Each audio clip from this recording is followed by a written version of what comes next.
നേരെ അസമിലേക്ക് വരുവാണെങ്കിൽ അവിടെ മാനസുണ്ട്, ദിബ്രു ഉണ്ട്, സൈക്കോവയുണ്ട്. ഹലോ നമസ്കാരം, എല്ലാവർക്കും ഇന്നത്തെ ക്ലാസ്സിലേക്ക് സ്വാഗതം. നിങ്ങളെല്ലാവരും പരീക്ഷയുടെ പ്രിപ്പറേഷനുമായിട്ടൊക്കെ ബന്ധപ്പെട്ട് വളരെ തിരക്കിലിരിക്കുകയാണെന്നറിയാം. എങ്കിൽ പോലും ചെറിയ ചെറിയ കാര്യങ്ങൾ പഠിച്ചു പോകാൻ അധികം സമയം വേണ്ട. ഇന്നിതാ ഒരു 15 മിനിറ്റിൽ ഇന്ത്യയിലെ പ്രധാനപ്പെട്ട ബയോസ്ഫിയർ റിസോഴ്സിനെ പറ്റി നമുക്ക് വളരെ പെട്ടെന്ന് തന്നെ പഠിക്കാം. ഓക്കെ, നമുക്ക് ക്ലാസ്സിലേക്ക് ഡയറക്റ്റ് അങ്ങ് പോവാം. അപ്പോൾ ആദ്യം പറയാൻ ഉദ്ദേശിക്കുന്നത് എന്താണ് ബയോസ്ഫിയർ റിസോഴ്സ് എന്നാണ്. അപ്പോൾ എന്താണ് ബയോസ്ഫിയർ റിസർവ്? അതായത് ഒരു സ്ഥലത്തെ, അതായത് ഒരു ബയോസ്ഫിയർ റിസർവ് എന്ന് പറഞ്ഞാൽ ഒരു ജൈവമണ്ഡലം എന്നാണ് പറയുന്നത്. നമ്മൾ ഈ +2 ഒക്കെ ഇങ്ങനെ പഠിക്കുന്നതാണ്. +2 പഠിക്കുന്നുണ്ട്, NCERT പുസ്തകം നോക്കുകയാണെങ്കിൽ 8ൽ പഠിക്കുന്നുണ്ട്. അപ്പോഴെല്ലാം നമ്മൾ പഠിക്കുന്ന ഒരു കാര്യമാണ് ഈ ബയോസ്ഫിയർ റിസർവ് എന്ന് പറയുന്നത്. അതായത് ഈ biosphere reserve the protected area for preserve the biodiversity and cultural diversity while promoting the sustainable development. ഒരു സ്ഥലത്ത് നമുക്ക് സസ്റ്റൈനബിൾ ഡെവലപ്മെൻറ്റ് പ്രൊമോട്ട് ചെയ്യാൻ വേണ്ടിയിട്ട് ഒരു സ്ഥലത്തെ കൾച്ചറൽ ഡൈവേഴ്സിറ്റിയോടൊപ്പം തന്നെ ബയോഡൈവേഴ്സിറ്റി, അതായത് ഒരു സ്ഥലത്തെ ബയോഡൈവേഴ്സിറ്റി പ്രൊട്ടക്റ്റ് ചെയ്യുന്നതിനോടൊപ്പം തന്നെ അവിടുത്തെ കൾച്ചറൽ ഡൈവേഴ്സിറ്റി നമ്മൾ എന്ത് ചെയ്യുന്നുണ്ട്? പ്രൊട്ടക്റ്റ് ചെയ്യുന്നുണ്ട്. അവിടെ ഇൻഹിബിറ്റ് ചെയ്യുന്ന ആളുകളെ കൂടി നമ്മൾ എന്ത് ചെയ്യുന്നുണ്ട്? പ്രൊട്ടക്റ്റ് ചെയ്യുന്നുണ്ട്. അപ്പോൾ എങ്ങനെയാണ് ഈ പറയുന്ന ബയോസ്ഫിയർ റിസർവ് ഉണ്ടാകുന്നതെന്ന് ചോദിച്ചു കഴിഞ്ഞാൽ യുനെസ്കോയാണ് ഇതിന് വേണ്ടിയിട്ടുള്ള ഡെസിഗ്നേഷൻ. ഒരു സ്ഥലത്ത് അവിടുത്തെ ബയോസ്ഫിയർ റിസർവ് ആണോ എന്നുള്ള ഡെസിഗ്നേഷൻ കൊടുക്കുന്ന ആരാണ്? യുനെസ്കോയാണ്. അപ്പോൾ ഇന്ത്യയിൽ പ്രധാനമായിട്ടും 18ഓളം ബയോസ്ഫിയർ റിസർവ്. ഇന്ത്യയുടെ മാപ്പൊക്കെ വളരെ കളർഫുള്ളായിട്ട് കൊടുത്ത് എന്തോ വേണം ഇനി. അപ്പോൾ നമ്മൾ നേരെ സ്റ്റേറ്റിലൂടെ പോവാണ്. ഏതൊക്കെ സ്റ്റേറ്റിൽ ഏതൊക്കെ ബയോസ്ഫിയർ റിസർവ് ആണെന്നുള്ള രീതിയിലാണ് നമ്മൾ ഇന്ന് പഠിക്കാൻ പോകുന്നത്. അപ്പോൾ ഈ 18 എണ്ണവും നമ്മൾ കടന്നു പോകുമ്പോഴും അതായത് സ്റ്റേറ്റുകളും കൂടെ നമ്മൾ എന്ത് ചെയ്യാണ്? പഠിച്ചു പോവുകയാണ്. അപ്പം നമുക്ക് താഴേന്ന് തുടങ്ങാം. താഴേന്ന് തുടങ്ങുമ്പോൾ എവിടെയാണ് ആദ്യത്തേത്? തമിഴ്നാട്ടിലാണ്. തമിഴ്നാടും കേരളയും കൂടെയുള്ള അഗസ്ത്യാർ മലയാണ്. എന്താണ്? അഗസ്ത്യാർ മല. അതായത് പാവയ്ക്ക പോലെ കിടക്കുന്ന ഈ കേരളത്തിൽ, അതായത് അഗസ്ത്യാർ മല എന്ന് പറഞ്ഞാൽ കേരളവും തമിഴ്നാടും കൂടെ കൈകാര്യം ചെയ്യുന്ന ബയോസ്ഫിയർ റിസർവാണ് അഗസ്ത്യാർ മല. പിന്നെ ആദ്യത്തെ ബയോസ്ഫിയർ റിസർവ് എന്ന് പറഞ്ഞാൽ നീലഗിരിയാണ്. കർണാടകയിൽ നിന്നാണ് പറഞ്ഞെങ്കിൽ പോലും കേരളവുമായിട്ടും തമിഴ്നാടും കർണാടകവും കൂടെയാണ് ഈ നീലഗിരി പ്രധാനമായിട്ട് കൈകാര്യം ചെയ്യുന്നത്. പിന്നെ നേരെ നമ്മൾ പോവുകയാണെങ്കിൽ നമ്മുടെ ഛത്തീസ്ഗഡിൽ, മധ്യപ്രദേശിൽ അച്ചൻമഗറും അമർകണ്ടകം എവിടെയാണ്? ഛത്തീസ്ഗഡിൽ, മധ്യപ്രദേശ്. അച്ചൻമഗറും അമർകണ്ടകം എവിടെയാണ്?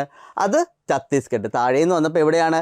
കേരളവും തമിഴ്നാടും അഗസ്ത്യാർ മല, നീലഗിരി കർണാടക, അച്ചനമഗർ അമർകണ്ടക് ഛത്തീസ്ഗഡ്, മധ്യപ്രദേശ്. ഇനി പന്ന, പച്മഹർഷി, ഇത് രണ്ടും എവിടെയാണ്? മധ്യപ്രദേശിലാണ്. പന്ന, പച്മഹർഷി എവിടെയാണ്? മധ്യപ്രദേശിലാണ്. കച്ച്, ഗുജറാത്ത്. കണ്ട, ഗുജറാത്തിലാണ് എന്ത്? കച്ച് എന്ന് പറയുന്ന സ്ഥലം. അപ്പം കച്ച്, ഗുജറാത്ത്. താഴേന്ന് വീണ്ടും പോവാം. അഗസ്ത്യാർ മല, നീലഗിരി, അച്ചൻമഗർ അമർകണ്ടക്, പച്ചമഹർഷി, പന്ന, പിന്നെന്താണ്? കച്ച്, ഗുജറാത്ത്. എന്താണ്? കച്ച്, ഗുജറാത്ത്. നേരെ പോകുന്നു നമ്മുടെ ഹിമാചൽ പ്രദേശ്.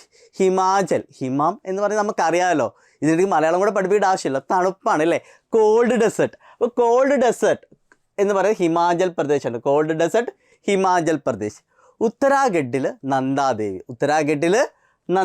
അപ്പോൾ നന്ദാദേവി ബയോസ്ഫിയർ റിസർവ് എവിടെയാണ്? അത് ഉത്തരാഖണ്ഡിലാണ്. അപ്പോൾ ഒന്നുകൂടി നമുക്ക് ആ നോർത്ത് ഇന്ത്യയിലെ കുറച്ച് പോർഷൻ നോക്കാം. Cold desert Himachal Pradesh, Nanda Devi Uttarakhand. Cold desert Himachal Pradesh, Nanda Devi Uttarakhand. Kutch, Gujarat. നേരെ വരുവാണ് സിക്കിം. കഞ്ചൻജംഗ, സിക്കിം കഞ്ചൻജംഗ.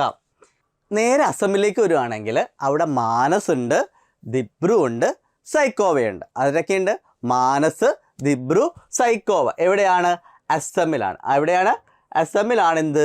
മാനസ്, ദിബ്രു, സൈക്കോവ. ഒന്നുകൂടി നമുക്ക് വരാം. കേരളം, തമിഴ്നാട് എന്താണ്? അഗസ്ത്യാർ മല. നീലഗിരി കർണാടക, അച്ചനമഗർ അമർകണ്ടക് ഛത്തീസ്ഗഡ്, മധ്യപ്രദേശ്. പന്ന, പച്മർഷി, മധ്യപ്രദേശ്. അതുപോലെ കച്ച്, ഗുജറാത്ത്. നന്ദാദേവി ഉത്തരാഖണ്ഡ്. കോൾഡ് ഡെസേർട്ട് അല്ലെങ്കിൽ ശീതമരുഭൂമി എന്ന് പറയും. Cold desert Himachal Pradesh. സിക്കിമിൽ കഞ്ചൻജംഗ. മാനസ്, ദിബ്രു, സൈക്കോവ എവിടെയാണ്? ഒരു സ്ഥലമല്ല കേട്ടോ, പല സ്ഥലങ്ങളാണ്.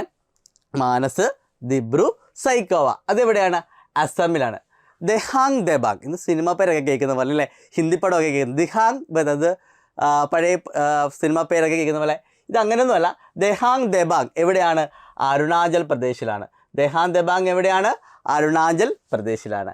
നൊക്കരക്ക് മേഘാലയ. നൊക്കരക്ക് മേഘാലയ.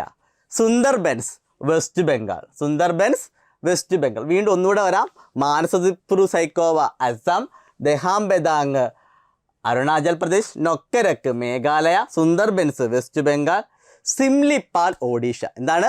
സിംലിപ്പാൽ ഒഡീഷ. അപ്പോൾ ഒഡീഷയിൽ ഏതാണുള്ളത്? സിംലിപ്പാലാണ്. സിംലിപ്പാൽ ഒഡീഷ. ശേഷാചലം ആന്ധ്രാപ്രദേശ്. ശേഷാചലം ആന്ധ്രാപ്രദേശ്. ഗൾഫ് ഓഫ് മാന്നാർ എന്താണ്? തമിഴ്നാട്. തമിഴ്നാട്ടിൽ ഗൾഫ് ഓഫ് മാന്നാർ. അതുപോലെ ഗ്രേറ്റ് നിക്കോബാർ എന്ന് പറയുന്ന ആൻഡമാൻ നിക്കോബാർ ഐലൻഡിൽ എന്തുണ്ട്? ഈ പറയുന്ന ബയോസ്ഫിയർ റിസർവ് ഉണ്ട്. നമ്മൾ എവിടെ വരെ പറഞ്ഞു? ഒന്നുകൂടെ പറഞ്ഞു നിർത്തി. Nokrek. Nokrek Meghalaya, Sundarbans west Bengal, Simlipal Odisha, Seshachalam Andhra Pradesh, gulf of Mannar Tamil Nadu, great Nicobar എവിടെയാണ്? ആൻഡമാൻ നിക്കോബാർ. എടാ, ഓരോ സ്റ്റേറ്റും ഏത് യൂണിയൻ ടെറിട്ടറിയിലുമാണ് ഈ പറയുന്ന ബയോസ്ഫിയർ റിസർവ് ഉള്ളത് നമുക്ക് പഠിച്ചു. അത് ഇന്ത്യയുടെ മാപ്പിൽ കൂടെ നമ്മൾ സഞ്ചരിച്ചെന്ന് പഠിക്കും. അങ്ങനെയെങ്കിൽ നമുക്ക് അഗസ്ത്യാർ മലയിലൂടെ നമുക്ക് ഗൾഫ് ഓഫ് മാന്നാർ വരെ ഒന്ന് വന്നാലോ? ഒന്ന് നോക്കാം.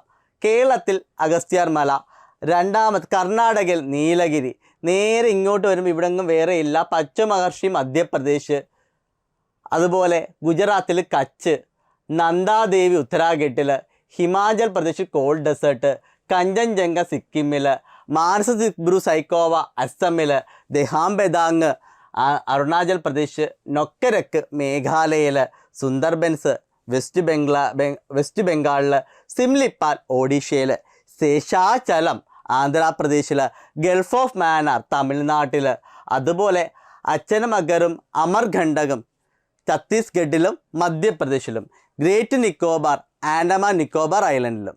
അപ്പോൾ ഇത്രയാണ് ഇന്ത്യയിലെ പ്രധാനപ്പെട്ട ബയോസ്ഫിയർ റിസർവ്. ഈ ക്ലാസ്സുമായി ബന്ധപ്പെട്ട് എന്തെങ്കിലും ഡൗട്ട് ഉണ്ടെങ്കിൽ താഴെ കമൻറ്റ് ബോക്സിൽ കമൻറ്റ് ചെയ്യുക. നമ്മുടെ മെൻറ്റേഴ്സ് എന്ത് ചെയ്യാം? അത് ക്ലിയർ ചെയ്ത് തരും.